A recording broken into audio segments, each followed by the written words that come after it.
ये चीज समझ में आई, क्लियर हो गई? हाँ।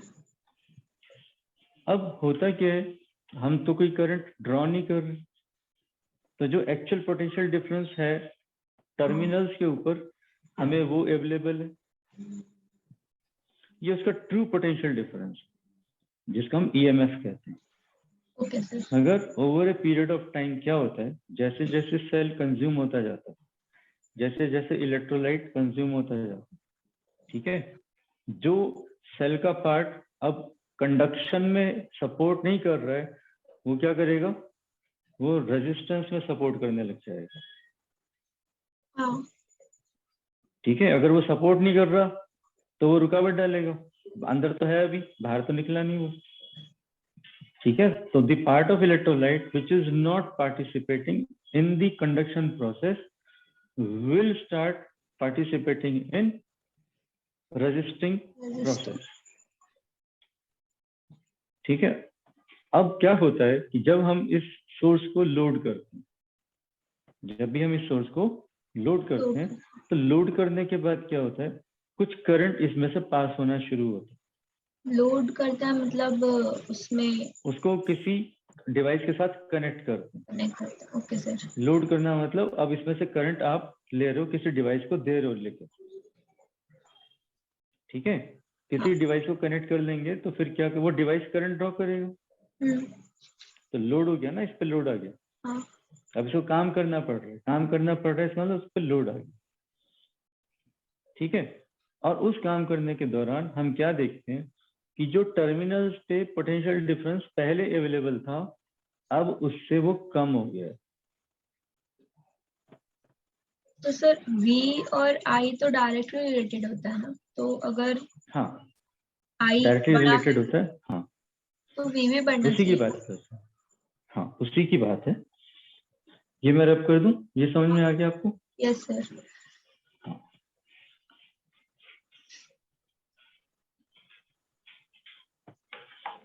किसी भी सेल को सिंबॉलिकली हम इस प्रकार से रिप्रेजेंट करते हैं। तो जो बड़ी वाली साइड हम बना रहे हैं, ये रिप्रेजेंट करती है पॉजिटिव पोटेंशियल को, और ये रिप्रेजेंट करती है नेगेटिव पोटेंशियल। ठीक है। Yes sir. अब जब इस सेल के अंदर जो इलेक्ट्रोलाइट है, ठीक है, और जो पूरा अंदर का स्ट्रक्चर है, जो रेजिस्टेंस क्रिएट करता है, वो उसको हम internal resistance of a cell कहते हैं। ठीक है। क्या कहते हैं? It is internal resistance of a cell which is due to its age, due to non-participating part of electrolyte, due to consumption of electrodes, ये सब चीजें डेवलप हो जाती। ठीक है। फ्रेश सेल होता है, फ्रेश सेल होता है, उसका इंटरनल रेजिस्टेंस बहुत कम होता है, ना के बराबर होता है। अगर जैसे जैसे सेल कंज्यूम होता जाता है, ठीक है, उसका इंटरनल रेजिस्टेंस बढ़ता जाता है। तो हम मान के चलते हैं वो जो इंटरनल रेजिस्टेंस है वो बहुत कम होता है, थोड़ा सा होता है, उसको हम यहाँ पे स्मॉल आर से रिप्रेजेंट करेंगे। तो small r is the internal resistance of a cell and E is the EMF of the cell। ठीक है। Yes sir. अब मेरे को बाहर क्या अवेलेबल है, मेरे को बाहर तो ये अवेलेबल, ये चीज अवेलेबल है, ये पॉजिटिव टर्मिनल, ये नेगेटिव। ठीक है। अब जब भी मैं इसको लोड करूंगा, लोड करने के लिए मैं यहाँ पे एक्सटर्नल रेजिस्टेंस कनेक्ट कर देता हूँ यहाँ पे। ठीक है, तो क्या होगा, जैसे ही कनेक्ट होगा तो एक पाथ पूरा हो गया मेरा। Yes sir. करंट के लिए पाथ पूरा हो गया, जैसे करंट के लिए पाथ पूरा हो गया, करंट एस्टेब्लिश होगा इसमें। तो करंट एस्टेब्लिश होगा तो हम क्या करेंगे, मान लो ये करंट आई है, ठीक है। पहले यहाँ पे टर्मिनल पर नाप रहा था, जब कोई करंट नहीं था तब मुझे पूरा ईएमएफ मिल रहा था। Yes sir. अब क्योंकि करंट एस्टेब्लिश हो गया तो यहाँ पे कुछ पोटेंशियल डिफरेंस भी मिल रहा होगा मुझे, वोल्टेज मिल रहा होगा। ठीक है, so that voltage will give current in this resistance. ठीक है, अब इसकी वैल्यू अगर मैं आर मान लेता हूँ तो यहाँ पॉजिटिव यहाँ नेगेटिव इधर से आ रहा तो ये टर्मिनल पॉजिटिव, ये टर्मिनल निगेटिव। ठीक है, तो इसको हम कैसे लिख सकते हैं? वोल्टेज तो इन दोनों में बटी, हाँ ये दोनों रेजिस्टेंस के हैं सीरीज में, हाँ वोल्टेज इन दोनों में बटी, हाँ और वो वोल्टेज किस हिसाब से बटी? ओम्स लॉ के हिसाब से बटी, I इंटू आर के हिसाब से।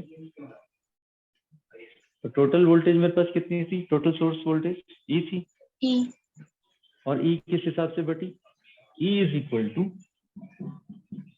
I इंटू आर, ये I इंटू आर प्लस यही I इसमें से जा रहा है तो I इंटू स्मॉल आर।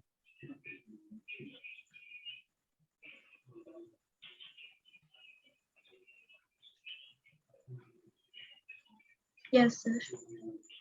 ठीक है, अब IR क्या है? Voltage across this resistance. और ये वोल्टेज कौन सी है जो इसके टर्मिनल पे बाहर अवेलेबल है मुझे? So I replace this by V।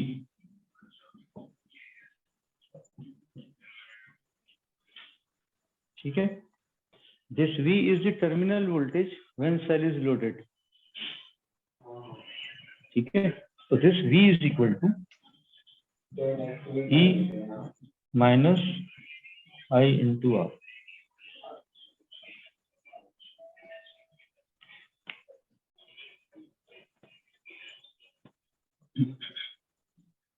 Yes sir. तो V क्या है? V is the potential difference across the terminal of the source loaded. loaded. V is the potential difference across the terminal of the source. ठीक है, ये समझ में आया? हाँ अगर मैं कोई करंट ड्रॉ नहीं करता उससे, अगर मैं उसको लोड नहीं करता तो उसमें करंट कितना होगा? जीरो। जीरो। तो I जीरो हो जाएगा, फिर I जीरो हुआ तो टर्म जीरो हो गई, और V Yes, और sir. I E बराबर हो जाएंगे। ठीक है, तो जब मैं Yes, sir. सेल को लोड नहीं करता हूँ तो टर्मिनल पे मुझे E अवेलेबल होता है, और जब मैं सेल को लोड करता हूँ तो टर्मिनल पे मुझे V अवेलेबल होता है। Okay sir. और ये V E से हमेशा छोटा होता है, छोटा होता है। कुछ कम हो के आएगा ना। हाँ ठीक है, यस सर। V का यूनिट क्या होगा? वोल्टेज।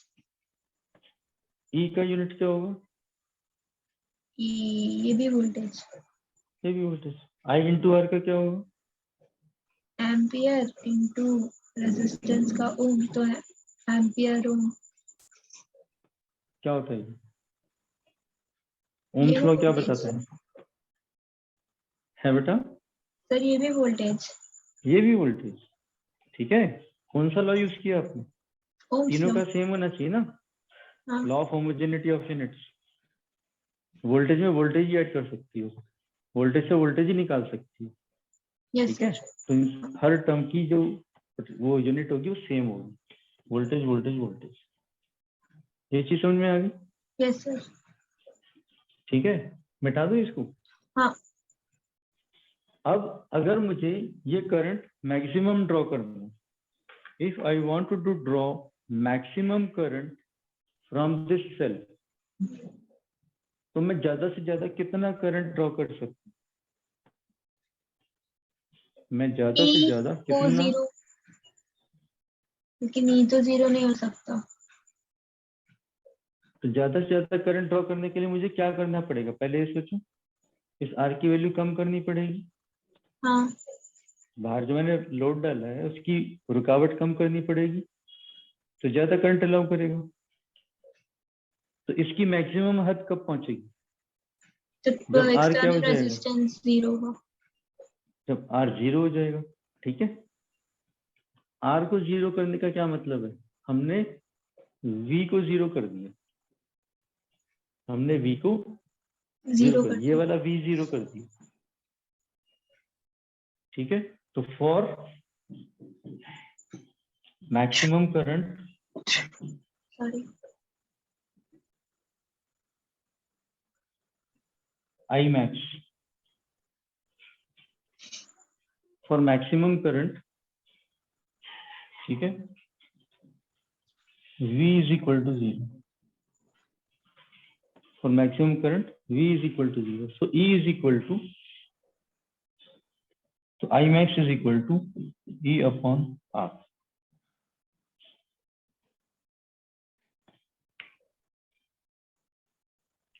ठीक है बेटा? सर V0 मतलब R0। R0 करने से ही तो V0 हुआ है, हमने शॉर्ट कर दिया ना उसको, टर्मिनल्स को शॉर्ट कर दिया। जो पहले V था उसको हम 0 कर दिया, मिला दिया आपस में। तो E अपॉन R मतलब E की जो भी वैल्यू रहेगी अपॉन 0। नहीं, अच्छा, R तो तो इंटरनल इंटरनल रेजिस्टेंस रेजिस्टेंस है। है। हाँ हाँ। ये इंटरनल रेजिस्टेंस से अब लिमिट होगा कि मैक्सिमम करंट कितना हो सकता है। हाँ।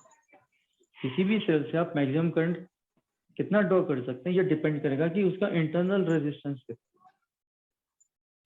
ठीक है? तो Yes, अगर sir. फ्रेश सेल है, नया सेल है, तो वो आपको बहुत ज्यादा करंट डिलीवर कर सकता है। अगर यूज्ड सेल है, ठीक है, जिसका इंटरनल रेजिस्टेंस बढ़ चुका है, वो आपको ज्यादा करंट डिलीवर नहीं कर सकता। नहीं देगा। हाँ। ठीक है, ये चीज Yes, समझ sir. में आ गई? हाँ।